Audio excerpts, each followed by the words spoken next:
Hi friends, welcome back to my channel ಕನಸಿನ ಲೋಕ. Friends ಎಲ್ಲ ಹೇಗಿದ್ದೀರಾ? ನಾನು ಕೂಡ ಚೆನ್ನಾಗಿದ್ದೀನಿ, ನೀವು ಕೂಡ ಚೆನ್ನಾಗಿದ್ದೀರಾ ಅಂತ ಅಂದ್ಕೊಂಡಿದ್ದೀನಿ. ಇವತ್ತಿನ ನನ್ನ ಬ್ಲಾಗ್ ಬಂದುಬಿಟ್ಟು ಮಕ್ಕಳಿಗೆ ಆನೆಯಲ್ಲಿ ಇತ್ತು, ಸೊ ಆ ಒಂದು ಬ್ಲಾಗ್ನ ಹಾಕಿದ್ದೀನಿ. ಇಲ್ಲಿ ನನ್ನ ಮಗಳಿಗೆಲ್ಲ ರೆಡಿ ಮಾಡ್ತಾ ಇದ್ದೀವಿ, ಯಾಕೆಂತಂದರೆ ಮನೆಯಿಂದನೇ ರೆಡಿ ಮಾಡ್ಕೊಂಬನ್ನಿ ಅಂತ ಹೇಳಿದರು.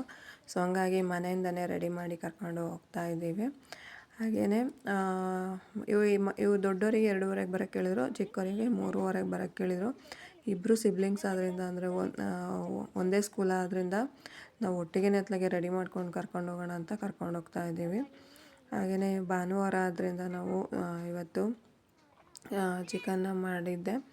ಸೊ ಭಾನುವಾರ ಅಂದರೆ ಸ್ಪೆಷಲ್ಲು, ಅಂದರೆ ಏನಾದರೂ ನಾನ್ ವೆಜ್ ಇರಲೇಬೇಕು, ಇಲ್ಲಾಂದರೆ ಅದು ಭಾನುವಾರ ಅಂತ ಅನಿಸಲ್ಲ. ನನಗಂತಲ್ಲ, ತುಂಬ ಜನಕ್ಕೆ ಹಂಗೆ ಅನಿಸುತ್ತೆ. ಸೊ ನಿಮಗೂ ಇದೇ ರೀತಿ ಅನಿಸಿರ್ಬೋದು. ಸೊ ನಾನಿಲ್ಲಿ ಚಿಕನ್ನ ಸಾಂಬಾರು ಮಾಡೋಕ್ಕೆ ಇಟ್ಟಿದ್ದೀನಿ. ಹಾಗೆ ಇಲ್ಲಿ ನನ್ನ ಮಗಳಿಗೆ ಅವರಿಗೆ ಶಿವಾಜಿದೇನೋ ಸಾಂಗ್ ಇತ್ತು, ಶಿವಾಜಿ ಥೀಮ್ ಇಟ್ಕೊಂಡು ಸಾಂಗ್ ಏನೋ ಇತ್ತು. ಸೊ ಅದು ಕ್ಯಾಪ್ ಹಾಕಬೇಕು ಅಂತ ಅಂದ್ಬಿಟ್ಟು ಈ ರೀತಿ ತುರುಬು ಹಾಕ್ಕೊಂಡು ಬರೋಕ್ಕೆ ಹೇಳಿದರು. ಸೊ ಇದನ್ನು ಟೈಟಾಗಿ ಹಾಕಿ ಅದನ್ನು ಫುಲ್ಲು ಅವಳಿಗೆ ಯಾವ ರೀತಿ ಹಾಕಬೇಕು ಆ ರೀತಿ ಎಲ್ಲ ಹಾಕಿ ತುರುಬನ್ನ ಪಿನ್ನೆಲ್ಲ ಹಾಕಿ ಅದನ್ನು ಟೈಟಾಗಿ ಹಾಕ್ತಾಯಿದ್ದಾಳೆ. ನಮ್ಮ ಅಕ್ಕನ ಮಗಳು, ಅವಳಿಗೆ ರೆಡಿ ಮಾಡ್ತಾ ಇದ್ದಾಳೆ. ಸೊ ಸಂಡೇ ಆ್ಯನ್ಯುವಲ್ ಡೇ ಇದ್ದಿದ್ದರಿಂದ ಮಕ್ಕಳೆಲ್ಲರೂ, ಬೇರೆ ಮಕ್ಕಳಿಗೆಲ್ಲನೂ ರಜೆ ಇತ್ತಲ್ವ, ಸೊ ಅವರಿಗೂ ಒಂಥರ ಖುಷಿ ಅನಿಸುತ್ತೆ ಆ್ಯನ್ಯುವಲ್ ಡೇ ಎಲ್ಲ ನೋಡೋಕ್ಕೆ. ನಮ್ಮ ಮಕ್ಕಳಿಗೂ ಖುಷಿ ಆಗುತ್ತೆ ಅವರೆಲ್ಲ ಬಂದರೆ. ಹಾಗೆ ನಾನು ಕೂಡ ಇಲ್ಲಿ ರೆಡಿ ಆಗ್ತಿದ್ದೀನಿ. ಆ ಕಡೆ ಸಾಂಬಾರೆಲ್ಲ ರೆಡಿ ಮಾಡಿಟ್ಟಿದ್ದೀನಿ, ಅನ್ನ ಮಾಡಿದ್ದೆ. ಹಾಗೆಯೇ ನಾನು ಕೂಡ ಇಲ್ಲಿ ರೆಡಿ ಆಗ್ತಾಯಿದ್ದೀನಿ. ಸೊ ಇದು ಬಂದ್ಬಿಟ್ಟು ನನ್ನ ಮಗಳ ಡ್ರೆಸ್ಸು, ರೆಂಟೆಡು.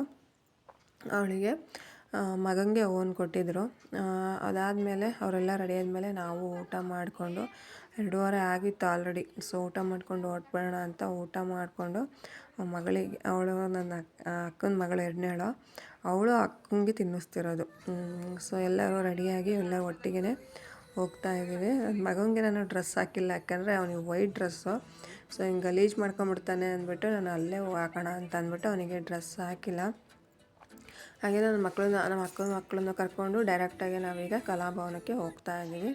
ಸೊ ಸಂಜೆ ಬಂದು ಒಂದು 5 ಗಂಟೆ 5:30ಗೆ ಪ್ರೋಗ್ರಾಮ್ ಸ್ಟಾರ್ಟ್ ಆಯಿತು. ಗೆಸ್ಟ್ ಎಲ್ಲ ಅರೈವ್ ಆದಮೇಲೆ ಪ್ರೋಗ್ರಾಮ್ ಸ್ಟಾರ್ಟ್ ಮಾಡಿದರು.